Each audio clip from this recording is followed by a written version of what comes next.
was going to go scene. And cut. Yes. Nice.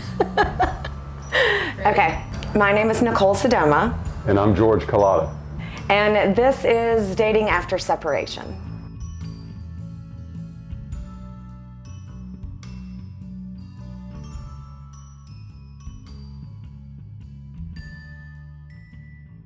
When I had a list of what I called non-negotiables in my first marriage, like that list feels different because I was a different person then. So it's weird because I can't even really remember what that list was, but it was really important to me because, you know, because I'm a marriage-loving divorce attorney, like being loyal and doing everything in my power to, you know, try to make a marriage work is really important. So, and I know that you feel the same way. And knowing what your list of non-negotiables are, I think is really important. Mm-hmm. I mean, it's also basically kind of like the value system associated with your relationship, right? Right. I mean, yours was, he had to be over 6'5", right? No? No.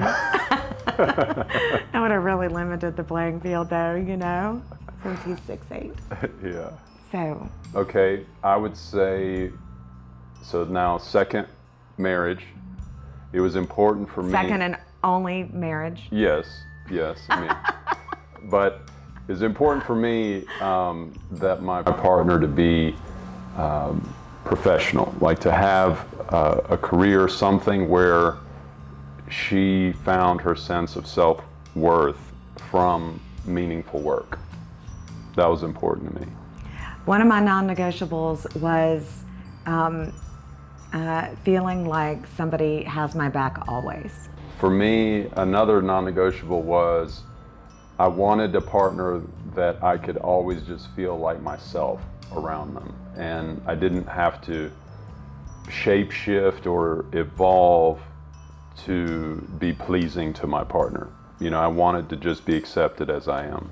One of my non-negotiables is that I wanted like two independent humans that found togetherness and built a relationship together. Right, without losing our independence, which Right. I think is really challenging. Right. It's really challenging, especially if you've ever dealt with abandonment. Like as a child, I know abandonment was a big problem for me.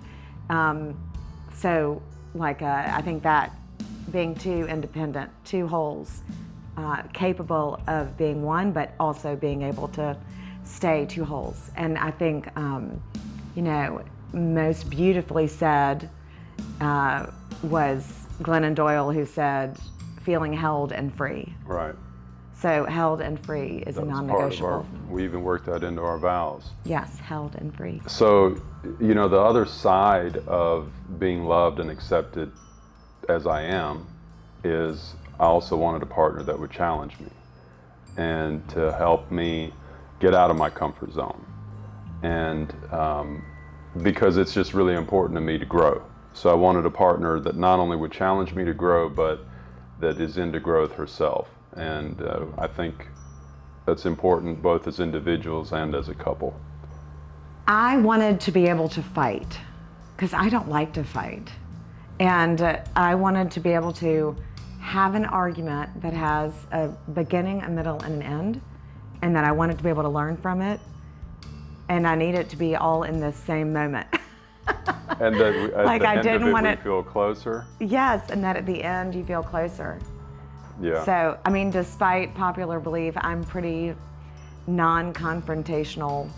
And because of that, we even have something where we'll say sometimes, is this a pepperoni mushroom moment? And what that means is, you know, when you decide you're going to order pizza for the night, and you say, well, okay, what are we going to get on it? And one of you might say pepperoni, mushroom, onions, whatever. And I'll say whatever you want. Whatever you want. I can take off what you don't want, what I don't want, you know? Right, but it's like, no, I want to know what you want on it, right? He actually said, if I wasn't here, what would you put on your pizza? Right.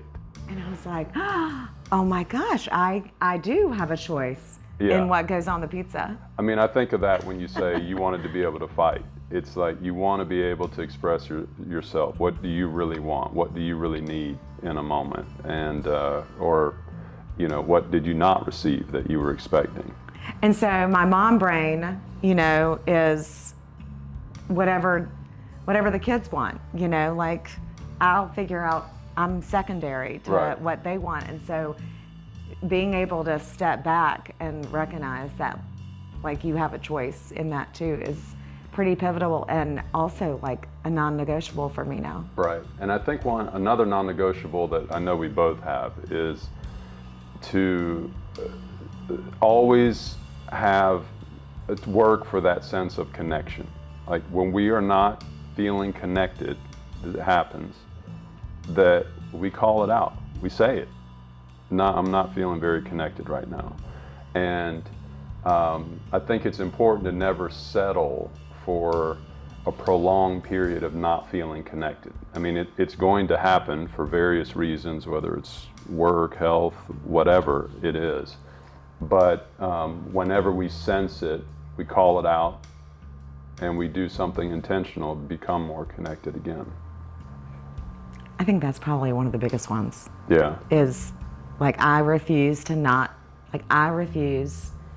feel disconnected from my partner, even though that sometimes drives you crazy. Well, it's a priority, and I'm glad it is. I mean, it should be. Yeah, exactly. Yeah. So, I was thinking like my old non-negotiables were, you may not hang up on me.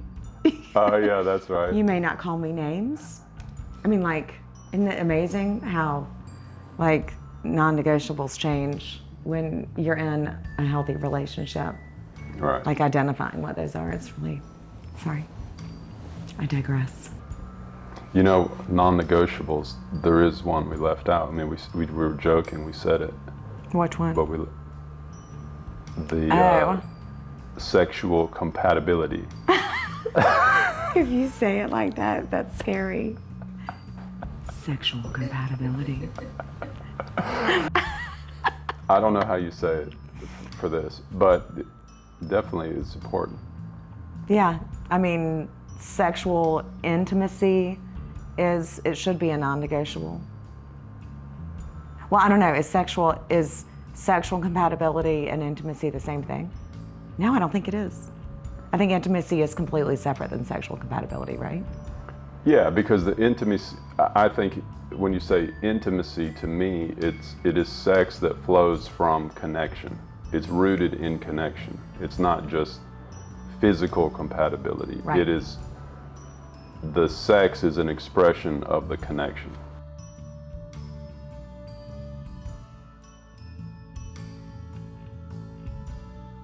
My love language, it actually feels weak to say this aloud, but I feel like for sure my love language is words of affirmation. My love language is words of affirmation and touch, physical touch. Yeah. Mine are physical touch and quality time. What do we do for quality time? We travel, Oh, that's true. we hang out, we go to dinner, Yes. We Netflix binge. we do that. We haven't been on a bike ride lately. Nope. Yoga, that's something we do. Oh yeah, that's some quality time. Yeah. Can love languages change? I don't know that it was different, but it is a beautiful thing when you are loved in your love language and your partner is almost naturally doing that. That's their natural way to love anyway. So it's not a thing where you're having to learn how to love me that way. Well, but I think that's the point, right? Like the point is like I can have my love language, but unless I know your love language, we're not going to be successful in our relationship. So, like, I think love language is really important to understand when you're, and I understand the root of love language and, but I just think of if your love language is acts of service, and you're with a partner who, that's not the way they naturally think or like to love, then there's going to be a natural tension there because there's this imbalance in the love language. The way one partner likes to express love might be touch, and the other one's like, no, I want you to, go do this or that, right? And I mean, maybe that's a narrow view of love language, but I think that there can be a lot of tension in a relationship when there is that imbalance in the way one likes to receive love and the way one likes to express love. And I think that's an important thing to explore when you're dating. And back to, taking the time to understand what it is that you want. And I know you like to cook. Yeah. But it's not my love language. Right. But I know that it's important to you, and that's part of, but do you think that when you cook, how do you think I receive it? I don't think you think much of it necessarily, because you've got like unlimited account on DoorDash. I mean, you could solve that problem without me. But the I would be scared to see what I spend on DoorDash. But the time that we spend in the kitchen while I'm cooking, that's the quality time. That's the quality time. So while I'm cooking, we're talking. It's not like you're off somewhere else. So that time is special for both of us. Yes, and and you can incorporate, like, it doesn't have to be super black and white. That's such a good point. Right. I mean, it would be okay if you told me that while you were cooking that you loved me and I looked beautiful. Yeah. Or I touched you while I'm cooking. Yes. When you handed me the knife to chop additional vegetables or something, I don't know.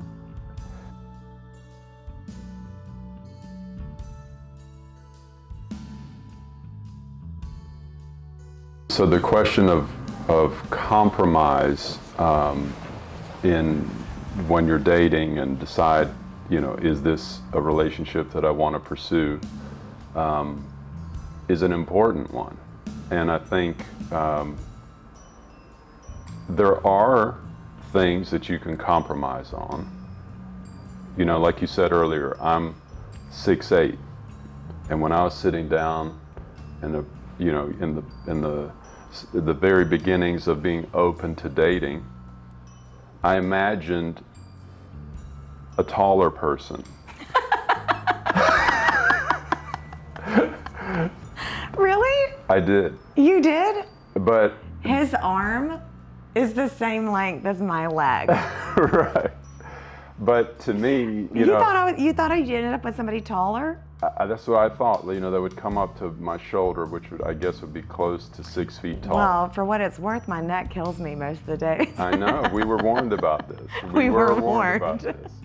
But to me, how tall someone is to me is definitely something that's not a very significant thing. So that compromising on that is not a big compromise. But the love language side of it, I do think it is something that is very important. I mean, my thing is, while relationships are work, and a lot of us have been taught since we were young, you hear relationships are work. There is work involved in the relationship, but I really do not feel like anything that is happening in our relationship as work. It doesn't feel like work. And I think that for me, a lot of that is a function of our compatibility. And so the more compatible you are, I think the less you will have to work on certain things, or the more enjoyable the work will be. So it will be more about awareness than actually trying to become somebody different or love in a way that seems completely unnatural to you. Now, we've talked about this before. In a marriage, over the years, we're coming up on our second anniversary. And as we progress and we get to our 10th anniversary, our 20th anniversary, we're going to have evolved. We're going to be different people, but rooted in the same. And so that's why the work is important, that as you grow, as you evolve, you're doing that together. And you're not growing apart. And like you said, it's two individuals that are working on a relationship, and that relationship is an entity of its own. So I think when I think about relationships and, the thousands of consults that I've had as a divorce attorney, like one of the questions that I will ask is, how'd you meet? And I usually will talk about that value system and how you're describing it, but then can you put together, I always think it's interesting when I'll say what bucket would, what bucket is it adultery? Is it abuse? Is it, alcoholism, domestic violence? But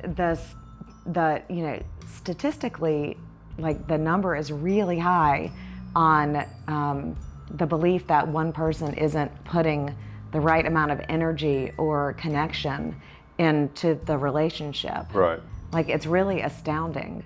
And I think it's as a result of that bucket of disconnection and not evolving together that actually leads to the other buckets. Right. And, so how do you, what are we going to do if that starts to happen? Well, I know from one of my favorite authors, Dr. Stephen Stosny, resentment, if you allow resentment to build in your relationship, you're in trouble, and you have the Gottmans with the 5 horsemen. So there are clear dynamics that if you allow them to fester in your relationship, you are virtually guaranteed that your relationship will fail. So I think number one, being aware of those. So you talked earlier about words of affirmation. If and you said, I think one of your deal breakers in the past was, don't call me names. But the other side of that is to to express affirmation as a habit. The opposite of that would be contempt, which is one of the 5 horsemen of the apocalypse that the Gottmans talk about. If you are expressing contempt to your partner on any sort of regular basis at all, that's going to undermine the relationship. If you allow resentment to build in the relationship, then it is a cancer that will take you out.